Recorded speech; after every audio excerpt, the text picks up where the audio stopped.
ஐயா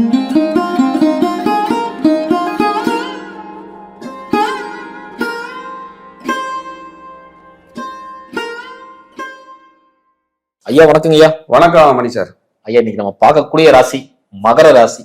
மகர ராசிக்கு 2026 எப்படி இருக்கு அதை சொல்லுங்க. கண்டிப்பாங்க. மித்ரா டிவி அன்பர்களுக்கு என் அன்பான வணக்கம். வாராகி ஜோதிடத்திலிருந்து அடியேன் அவினாசி ஜோதிலிங்கம். மகரம் ராசி அன்பர்களுக்கு 2026 இனிய ஆங்கில புத்தாண்டு நல்வாழ்த்துக்கள். மகரம் கடந்த 10 வருடங்களாகவே நிறைய விருச்சிகத்துக்கு அப்புறம் நிறைய கஷ்டங்களை சந்திச்ச ராசினா மகரம் தான். ஏன்னா 7.5 சனியில பாதிக்கப்பட்டாங்க. அவங்க எங்க தப்பு பண்ணாங்கன்னா, சனியோட சொந்த வீடு, எங்களுக்கெல்லாம் ஒண்ணுமே பண்ணாது, ஒன்றும் வராது, நாங்கெல்லாம் அப்படிப்பட்ட ஆளுக, எங்களுக்கு எது நடக்காதுன்னு நினச்சிக்கிட்டு இருந்தாங்க இல்லையா, அவங்களத்தான் சனி கையில் எடுத்துக்கிட்டு துவைச்சு அடிச்சு அப்படியே மாட்டிட்டார். அந்த மாதிரியான ஒரு சித்திரவதையான வருடங்களை கடந்திருக்காங்க. எத்தனையோ பேர் ஐசியூ போனது, மெடிக்கல பிரச்சனையானது, அவமானம் வந்தது, சொத்துக்களை இழந்தது, விபத்து நடந்தது, குடும்பத்தை பிரிஞ்சது, ஆளவே தூக்கிருச்சு. சிலருக்கெல்லாம் இல்லை சார் போயிட்டாரு அப்படிங்கிற மாதிரியான ஒரு கண்டிஷன். குழந்தைகளா இருந்தால் தொடர்ந்து ஹெல்த் இஷ்யூஸு, படிக்கல, மந்தத்தன்மை, கீழே மேலே விழுகிறது. வயசானவங்களா இருந்தால் தொடர் ட்ரீட்மெண்ட்டு. இளைஞர்கள் மத்தியம வயதுடையவர்களுக்கு தொழில் போராட்டம், வேலை போராட்டம், திருமண போராட்டம், இதெல்லாம் சொல்லிலடங்காத பிரச்சனைகளை பூரா மகரம். வட்டிக்கு வாங்கினேன், வட்டி கட்டினேன், கடன் வாங்கினேன், நெருக்கடி, இத்தனையும் கடந்த 10 வருஷம் தலைமறைவு வாழ்க்கையை விட்டு அப்ஸ்கேண்ட், தலைமறைவு வாழ்க்கை, அப்படியெல்லாம் இவங்க வாழ்ந்திருக்காங்க. இதெல்லாம் ஒரு கொடுமை, வரவே கூடாதுங்க. ஏன்னா மகரத்துக்கு தன்மானம் ஜாஸ்தி. அவங்களால ஒரு சின்ன ஒரு நெருடலை கூட அவங்களால தாங்கிக்க முடியாது. அப்படி ஒரு வாழ்க்கை வாழ்ந்திருப்பாங்க மகரத்துக்காரங்க. எங்கேயுமே இறங்கி போக மாட்டாங்க. ஏன்னா செவ்வாய் உச்சம் அவங்க ராசியில. சூரியனோட நட்சத்திரமும் அங்கதான் இருக்கு, சந்திரனோட நட்சத்திரமும் அங்கதான் இருக்கு. பாருங்க எப்படின்னு.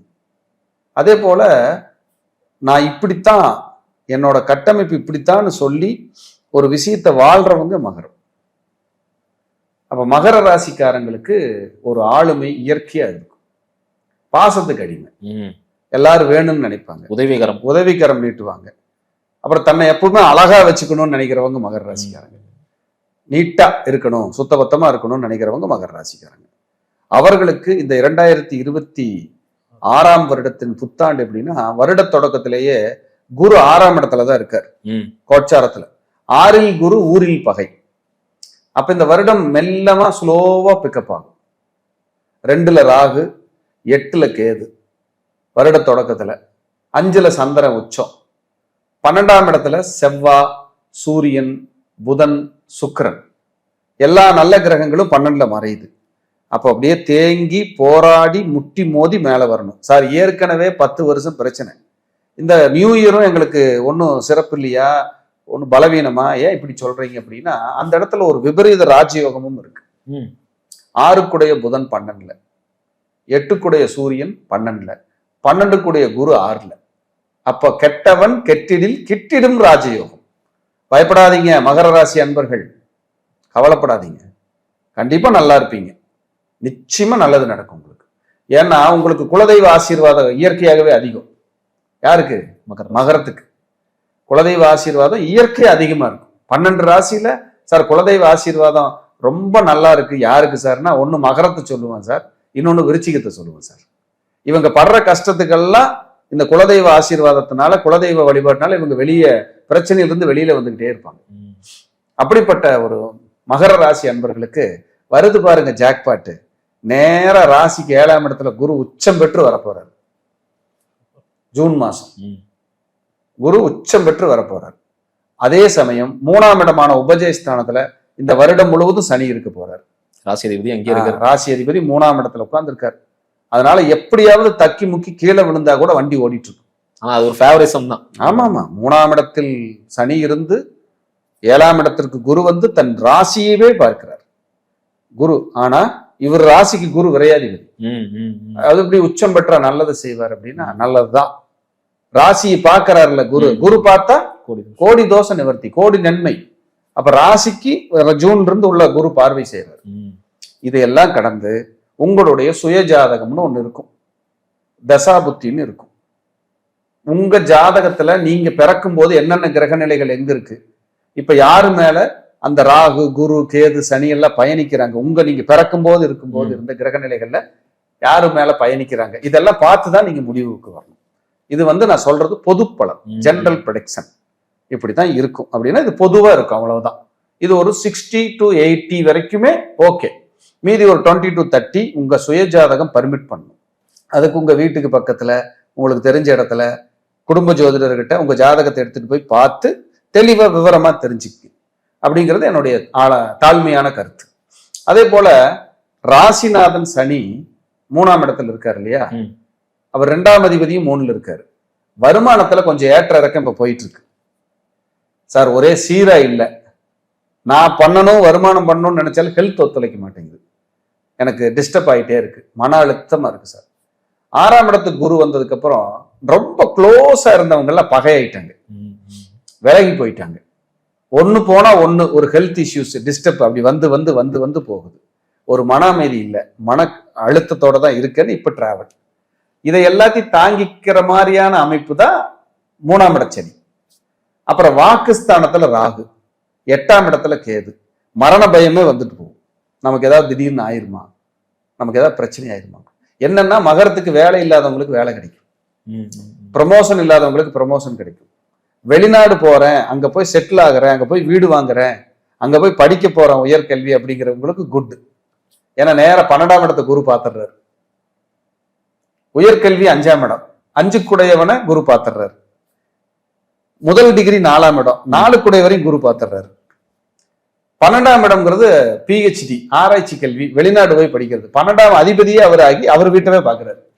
இது எப்படி? ஆனா இவங்க என்னன்னா ராசியும் பாக்குறாரு, ராசி அதிபதியும் பாக்குறாரு இல்லைங்களா? நல்லது சார், அதான் எவ்வளவு விஷயம் அது. யோகம் சார். சார் எல்லா இடத்துலயும் பிளஸ் இருக்கும் மைனஸ் இருக்கும், ரெண்டையுமே நம்ம பேசித்தாகும். அப்ப மைனஸை மட்டுமே பேசிட்டு போக கூடாது, பயமுறுத்தக்கூடாது. வந்த உடனே புகையை அள்ளி போட்டக்கூடாது, போ கிளம்பு முடிஞ்சது போ அப்படின்னு சொல்லக்கூடாது. சார் எங்காவது பக்கம் சான்ஸ், இயற்கையே தண்ணியில விழுந்தவனுக்கு 3 தடவை சான்ஸ் கொடுக்குது. உண்மையா பையன்? கண்டிப்பா. எதுவுமே நிரந்தரம் இல்லைங்கும் போது கஷ்டப்பட்டு எப்படி நிரந்தரமாகும்? நிரந்தரம் ஆகாது. அப்போ நீங்க இவங்க கான்பிடென்டா இருக்கிறவங்க மகரம் சார், கிணத்துலயே கல்லு தடையிலேயே இடி விழுந்தாலும் நகர மாட்டேன்டாங்கிறன்னு சொல்றோம் இல்ல எல்லாத்தையும். அது மாதிரி கான்பிடென்டா இருக்கிறவங்க சார் மகரம். சும்மா வாலி சொன்ன வார்த்தை தான் நான் இங்கேயும் யூஸ் பண்ணுவேன். மகரம் தொட்டால் தகரமும் தங்கமாகும், தவளையும் சிங்கமாகும். மகரத்துக்கு அப்படி ஒரு குணம் உண்டு. இயற்கையிலேயே பிளஸ்டு பர்சன்ஸ் மகரத்துக்காரங்க. மகரம் சுடுகாடு ராசி சார். மகரம் சாம்பலில் விழுந்த பீனிக்ஸ் பறவை எப்படி உயிர் தெழுந்தது என்கிற ஒரு வரலாறு இருக்கிறதோ அதுபோல் மகரம் கீழே விழுந்தாலும் மண்ணை நோக்கி கீழே விழுந்தாலும் விண்ணை நோக்கி எழுந்து ஓடுகின்ற ஆற்றல் மகரத்துக்கு மட்டுமே. இது வார்த்தைகளுக்காக சொல்லவில்லை, நான் அனுபவிச்சு என்னுடைய கூட சர்க்கிள் நிறைய மகரம் இருக்காங்க. அவங்க கிட்ட இருக்கிற கான்பிடென்ட்டே வேற, தன்மானமே வேற. நான் இப்படித்தான், இஷ்டம் இருந்தா வா, இல்ல போயிட்டே இரு. எவனை நம்பி நான் இல்ல, எனக்கு என்னை படைத்தவனும் எனக்கு கூட துணையா இருக்கிற என் தெய்வமும் என் குலசாமியும் கூட இருக்கிற வரைக்கும் எனக்கு எதை பத்தி கவலை இல்லை. படைத்தவனின் துணை இருக்கு, அடுத்தவனின் துணை எதற்குன்னு அப்படி வாழக்கூடிய ஒரு ராசி இருக்குன்னா மகரம் தான் சார். அது கட்ஸ் சார், வில் பவர். எல்லாத்துக்கும் கிடைச்சிடாது இல்ல, எல்லா ராசிக்காரங்களும் இருந்துருவாங்க, பயந்துருவாங்கல்ல. இவங்களுக்கு அந்த பயம் இல்லை, பிரச்சனை தோல்ல தூக்கி போட்டு போயிட்டே இருப்பாங்க. பார்த்துக்கலாம் அப்படிங்கிற எண்ணத்தோட இருப்பாங்க. அப்படிப்பட்ட மகரத்திற்கு வெற்றி பயணம், வளர்ச்சி பயணம். மதிப்பிற்குரிய சூப்பர் ஸ்டார் அவர்களும் மகரம் தான். 75 ஆண்டு காலம் தமிழ் சினிமாவில் 50 ஆண்டு கால பயணத்தை நிறைவு செஞ்சிருக்காரு. இந்த நேரத்துல மதிப்பிற்குரிய திரு ரஜினிகாந்த் ஐயா அவர்களுக்கும் என்னுடைய அன்பான வாழ்த்துக்களை நான் இந்த நேரத்திலே உறுத்தாக்குகிறேன். எத்தனை சினிமாக்கள்ல அவரை பார்த்து ரசிச்சோம். அவருடைய ஸ்டைல், நடை, உடை, பாவனை. மகரம் தான் தனித்துவம் சொல்லிட்டேனே. ஸ்பீடு தான் தனித்துவம். சாப்பிட்றது ஸ்பீடா தான் சார் சாப்பிடுவாங்க. வேகமா சாப்பிட்டு போயிட்டே இருப்பாங்க. அடுத்த வேலையை பார்க்கணும், அடுத்த வேலை பரபரப்பா இருப்பாங்க. இப்ப மகரத்துல யாராவது குடும்ப தலைவர் இருந்தாங்கன்னு வைங்க, அந்த குடும்ப உறுப்பினர்கள் இருக்காங்கல்ல, இந்த ஆளு கூட இன்னைக்கு வெளியில போறோம் என்ன ஆகுமோ அப்படித்தான் போவாங்க. ஏன்னா எது எடுத்தாலும் அவசரம், வேகம், போராட்டம், இப்படித்தான். கடன் வேலையை முடிச்சுட்டு போயிட்டே இருப்பாங்க. அப்புறம் எதுலயும் சிக்க மாட்டாங்க. மகரத்துக்கு என்ன ஒரு தனித்துவம் பாருங்க, எதுலயும் சிக்க மாட்டாங்க. அப்படியான ஒரு அற்புதமான ராசிக்கு இப்போ குரு பார்வை வரப்போகுது. ரொம்ப யோகம். வருமானம் நல்லா இருக்கும், வளர்ச்சி. இப்போ வருமானத்தை பார்த்துட்டு தான் இருக்காரு. 2ஆம் இடத்தை பார்க்கிறாரு, வருமானம் நல்லா தான் இருக்கு, மோசமெல்லாம் கிடையாது. வருமானம் ரொம்ப டாப், அடுத்த கட்டத்துக்கு போகுது, ரொம்ப நல்லா இருக்கு, சூப்பரா இருக்கு. அடுத்தது வரும்போது இன்னும் இரட்டிப்பாகும், பேர் சொல்லும், வளர்ச்சி அடையும். குழந்தை இல்லாதவர்களுக்கு குழந்தை, நோய் தீராதவர்களுக்கு நோய் தீரும், விவசாயிகளுக்கு வெற்றி அடையும், கால்நடை வளர்ச்சி பெறும், முன்னேற்றம் அடையும். அடுத்தடுத்த கட்டத்தை நோக்கி இவர்கள் நகர்வார்கள். பலம் பலம் பலம். நிறைய பேர் சொல்றது பாத்தீங்கன்னா, தூக்கம் வர மாட்டேங்குது, நாளைக்கு நினைச்சு எனக்கு கொஞ்சம் பயமா இருக்கு, இதனாலே எனக்கு கொஞ்சம் மனச்சோர்வா இருக்கு அப்படின்னு சொல்றாங்க. அதெல்லாம் இந்த காலத்துல சரியாயிரும், உறுதியே சரியாயிரும்.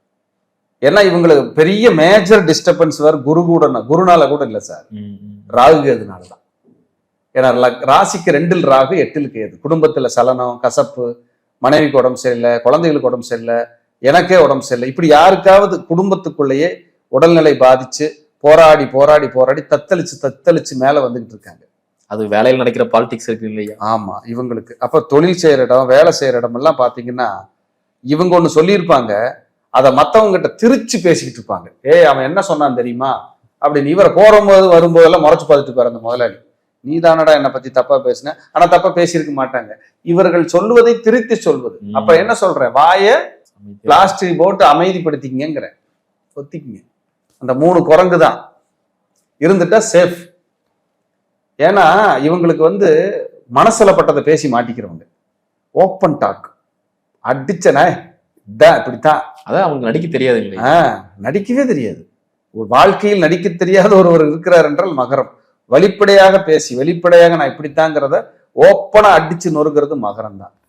மறுபடியும் தான் மகரம் இந்த வருடம் நிச்சயமாக ஒரு வளர்ச்சியை நோக்கி பிரம்மாண்டமாக பயணிக்கிற ஒரு அற்புத காலம். சிகரம் தொடும். கண்டிப்பா கடனெல்லாம் அடைச்சு ஒரு ரிலாக்ஸ் ஆகி நல்லா இருப்பீங்க. ஆனா உங்க சுய ஜாதகம்ங்கிறதையும் நம்ம ஒரு முறை பார்த்துக்கலாம். தசாபுத்தியில் பார்த்துக்குங்க. உங்களுக்கு பக்கத்து வீட்டுல உங்க ஜோசியர் யாராவது இருந்தா பார்த்துக்குங்க, நண்பர்கள் யாராவது ஜோதிடர் இருந்தா பார்த்துக்குங்க, வெளியில யாராவது பார்க்கணும்னாலும் பாருங்க. எல்லாத்துக்கும் என்னால பார்க்க முடியாது, என்னை பார்க்கறதுக்கான நேரமின்மை, நிறைய நேரமே இல்லைங்க. அதனால நீங்க நான் இது ஜாதகம் பார்க்க வாங்கங்கிறதுக்காக ப்ரெடிக்ஷன் நம்ம சொல்லல, பலன் இதுதான், விதிகள் இப்படி இருக்குது, பயன்படுத்திங்க, பார்த்துக்குங்க. ஒரு வழிபாடுங்கய்யா, ஒரு வழிபாடு அப்படின்னா மகரத்துக்கு வழிபாட விட மாட்டேங்கிறீங்க. நம்ம யாருக்குமே சொல்லலையே, ஏன்னா பொதுவா அவங்க ஜாதகத்தையும் பார்த்தா தான், இருந்தாலும் மகரத்துக்கு வழிபாடு சொல்லுங்கன்னு கேக்குறீங்க. மகரத்துக்கான ஒரு அற்புதமான ஒரு வழிபாடு அப்படின்னா நேரா குருவித்துறை குரு பகவான், குருவித்துறையில் இருக்கிற குரு பகவானை போய் பாருங்க. ரொம்ப மெயின் கருடாழ்வார், எஸ், நாச்சியார் கோயில் கருடாழ்வார் போய் ஆத்மார்த்தமான வழிபாடு. ஒரு துளசி மாலை வாங்கி போட்டு 11 நெய் விளக்கு போட்டு அப்படி கண்ணை மூடி ஒரு 10 நிமிஷம் நின்றுட்டு வந்தாங்கன்னா நச்சுன்னு ரிலாக்ஸ் ஆயிருக்கு, சூப்பரா ரெடி ஆயிடுவாங்க. மகரம் சிகரம் தொடட்டும், தங்கமாகட்டும், வாழ்க வளர்க. நன்றி.